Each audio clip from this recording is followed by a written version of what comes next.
on the horizon. Stanley's going buggy. Mario Brothers have their hands full, and Donkey Kong's going ape. It's rough seas for Popeye, and Snoopy's got to get on the ball. But you can help. You got Nintendo Game & Watch. That's pocket power. Widescreen or multi-screen games you can play indoors or out. They tell you the score and even the time. They're pocket power. They're Game & Watch. 14 in all, only from Nintendo. Super Smash Bros. Has got to be my favorite game franchise of all time, from the Nintendo 64 all the way to the modern day with Ultimate. I just love all the variety of characters and game plans that make each character feel unique. Each character is carefully crafted to feel like they are pulled right out of their game and into this platform fighter. And ever since I can remember, I always had this goal, and that is to play every single game that every character in Super Smash Bros. Is from. And instead of going in order from the numbers they're based on, I wanted to start with the oldest character to the newest. Smash is littered with some of the biggest icons in gaming: Mario, Link, Mega Man, Snake, and all I want to see is what they're all about. I want to learn who all the characters are, how much does Smash nail their design, and what makes each character special enough to belong on this roster. And I will admit now, I've only ever played a few of these characters' games, so a lot of this is going to be a brand new experience for me. So let's get started with who is technically the oldest character created. That just so happens to be Mr. Game & Watch. The concept of the Game & Watch handheld console was created by a man named Gunpei Yokoi. While riding on a train, he saw a man passing time by playing with a calculator, and it put the idea of a small game you can fit in your pocket into his head. But for now, he just pushed it into the back of his mind. Nothing would happen until one day he was asked to be the driver for the president of Nintendo at the time, Hiroshi Yamauchi. This suggestion did not sit well with him because he was the development section chief, and driving around the president of Nintendo was work for people lower than him on the totem pole. Eventually he subsided and decided he would drive him around. While driving the president of Nintendo around, he mentioned this idea of a calculator-sized game console, suggesting up until now our philosophy with toys has been the bigger they are, the better they sell. But a slim, small game device like this would allow salarymen like us to play games directly. And I would like to mention again that this is the late 70s, and an idea like this was never really on anyone's mind. Nintendo hadn't even created the NES yet. Gunpei did not think the president of Nintendo was impressed, so he moved on. But it just so happens that the president of Nintendo was having a meeting with the top calculator manufacturer in the world, Sharp Corporations, and he mentioned this idea to them. Sharp liked the idea and was in. About a week later, the president of Nintendo came back to Gunpei and said, "That calculator-sized game device you were talking about? Sharp's the expert in this kind of stuff, so I called them over to discuss it." And from there, the Game & Watch console was born. There were a total of 60 Game & Watch consoles made between 1980 and 1991. And I initially wanted to go over all of them, but that would have made this video way too long, so I decided to stick to the ones that made up Mr. Game & Watch's moveset and showcase them where they're from. The Game & Watch consoles only contained one game apiece and were among some of the first devices to feature an LCD screen. Each Game & Watch had two modes to make up for the fact that it was just one game, so every Game & Watch came with a version A and a version B. The very first one that was released on April 28, 1980 was simply named Ball. It was a pretty straightforward game where you play as a juggler and you move your arms back and forth across the screen to catch the balls in the air. As time goes on, the balls speed up and you eventually lose when you drop a ball. And in version A, it's 2 balls, and in version B, it's 3 balls. The highest possible score you could obtain in both versions was 9,990. This was because in version B, each catch is a multiple of 10. And they use this motion of ball as Game & Watch's throw, but replace the ball with the character's stock icon.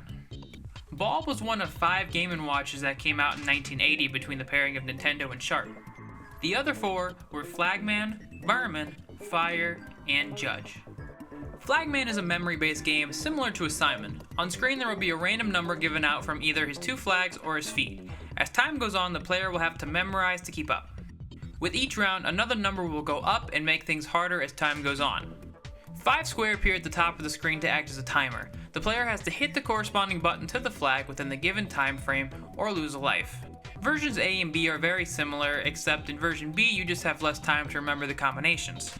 Vermin is a game where you use 2 giant hammers to smash moles. The point is to stop them from getting into your garden, and if 3 moles get into the garden you will lose and have to restart. In this one you don't control when you swing, you just control the person holding the hammers and move them back and forth across the screen. And the only difference here between versions A and B is in version A there's 4 moles and in game B there's 5. Fire, you control two characters holding a trampoline and catch people jumping out of a burning building. Your goal is to bounce them over safely into the ambulance. You lose if 3 people hit the ground and you have to restart. And with each person you miss, there's this little Game & Watch shaped angel in the corner of your screen. Besides being your buddy's favorite move to try to catch you with in Smash, Judge is a game where 2 judges hold up a sign with a number on it. If your number is higher than the other judge, then you swing and try to bonk the other on the head. If it is lower, then you step back and try avoiding the bonking. This one is actually pretty special because it can become a 2-player game, as 2 separate individuals can control each of the judges. By the end of 1980, the Game & Watch series had sold 14 million units worldwide, with Fire being the best-selling one. Going into 1981, Nintendo and Sharp wanted to continue their success and got IP rights to use like Popeye and Snoopy. And I'm not going to go over the history of all of those, I'll just make a montage of each of the games that I got to play. In Manhole, your character moves a manhole cover across the screen to save people from walking over and falling through the ground. Now, none of the motions of the character line up with Mr. Game & Watch's down tilt, but even Nintendo's website says that this is the inspiration for that move. Helmet, you play as a construction worker running from one house to another. This also has to be one of the most unsafe work environments I've ever seen, as tools keep falling from above. Your job is to dodge them and get to the other side. Although sometimes the door on the other side is shut and you are stuck trying to dodge as much as you can without taking the head trauma of a lifetime. Lion, you control 2 lion tamers with the 4 buttons you are given. Your job is to move them up and down and try to keep the lions from escaping. In version A, there's only 1 lion, and in version B, there are 2. I will also mention that this was the last game in what was called the Gold series. And now with the next few, they wanted to try something new with a widescreen console. Parachute, you play as someone with a paddle boat catching people jumping out of a plane with, you guessed it, their parachutes. If they land in the water, they are eaten by a shark, and the shark likes to eat people a lot because, come on, look how happy this little guy is.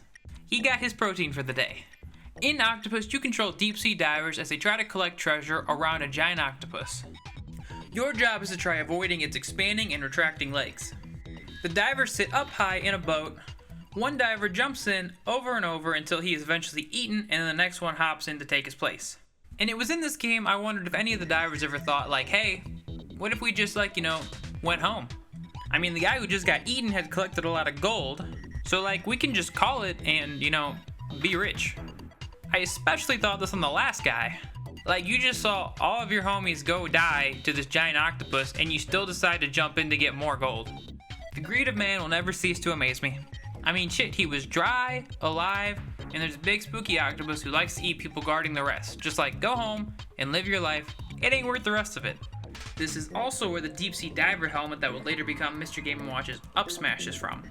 Chef is a juggle game where food comes out of the kitchen and is flipped into the air by 3 chefs. But 2 leave and 1 is left alone. There's also a cat on the left for some reason who uses a fork to catch a piece of food as a way to throw the player off a bit.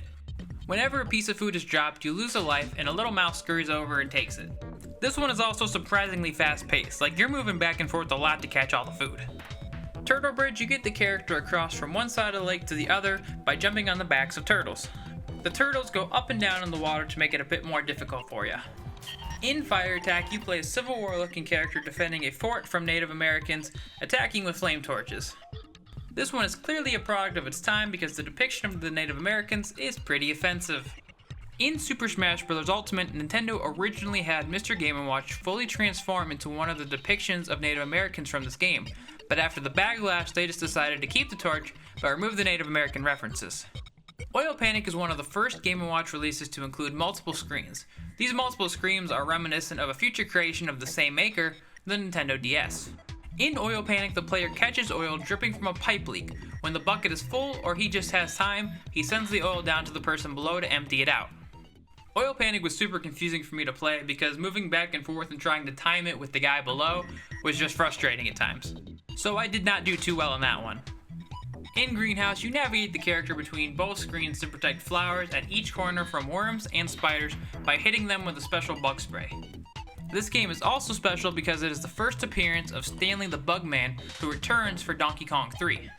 This is straight from Nintendo's website that they say that Mr. Game & Watch's forward aerial is from the Mario Bros. Game. And not exactly the classic arcade game, but actually its Game & Watch port. Tropical Fish is a widescreen Game & Watch that was never released in Japan, where the player catches jumping fish from one tank to the other side using a fishbowl. When you drop one of the fish, a cat will come out and take it, and Nintendo themselves said that this cat is the same one from Chef. Spitball Sparky is a super colored Game & Watch which reminds me a bit of an 8-track player, and it uses color plastic overlays to create the different layers. Your goal is to spit the ball back up and down until it goes through the blocks. This game actually has a few white versions instead of a silver one, which was a manufacturing mistake, and because of that, the console is a big collector's item. This one did surprise me, but the down air is actually from Donkey Kong Jr. As you can see, this Game & Watch port that has a key looks identical to the one that he uses in Smash Bros. This one isn't actually a game, this is based off the built-in alarm clock to the Game & Watch. See, every Game & Watch had a built-in clock and alarm system. I'm not sure why they did that exactly, other than maybe to help keep people on track with their day. They created the Game & Watch as a way to kill time, and maybe the timer is supposed to act as a way to make sure you don't forget that you have other things to do. And here, I'll put in a showcase of all the Game & Watches that I got to play. These are the ones that have nothing to do with his moveset, but it's still cool to see this piece of history.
I think it's pretty cool to go back and see where all of Mr. Game & Watch's moves are from, as all of them are actually from previous game consoles and not completely unique to Smash like, say, Captain Falcon's moveset is. And in a way, this is Nintendo's first attempt at getting into the home console market.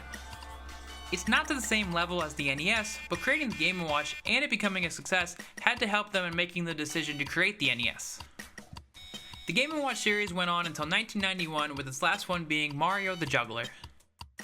The Game & Watch console sold for a combined roughly 43.4 million units worldwide, It even lasted for 2 more years after its successor, the Game Boy, had come out. Without the success of the Game & Watch, I feel as though we never would have seen the Game Boy, the DS, the 3DS, etc.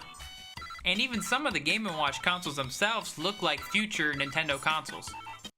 Even something like the game Boxing gives me a vibe that it could have inspired the Switch later on. There's nothing that says that though, that's just me spitballing here. I, like many people, had no idea who Mr. Game & Watch was until he debuted in Super Smash Bros. Melee.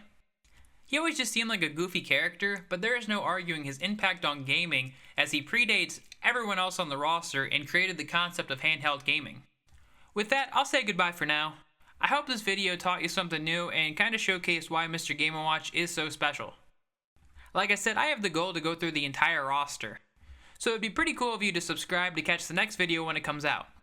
And let me know down below what you think. Do you main Mr. Game & Watch? Do you secondary Mr. Game & Watch? Do you hate his gameplay with every fiber of your being? I will say this whole deep dive made me appreciate the design of him much more, and I hope that you appreciate his design more too. Congratulations!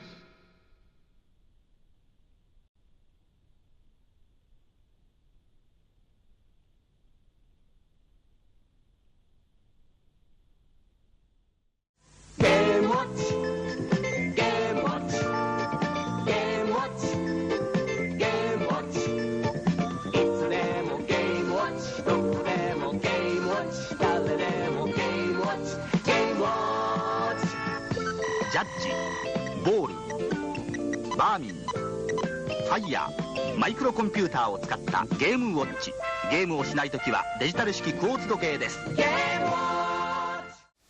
Mario isn't risking his neck against Donkey Kong. He's up to his neck in cement in Mario's Cement Factory. Watch out, it's gonna spill. A tabletop game from Nintendo, made so batteries can last 3 years. Batteries not included, with colorful characters and the story of the rise and fall of Mario. Nintendo tabletop games, 3 in all, each sold separately. Snoopy game, Popeye game, and Mario Cement Factory. From Nintendo. Nintendo.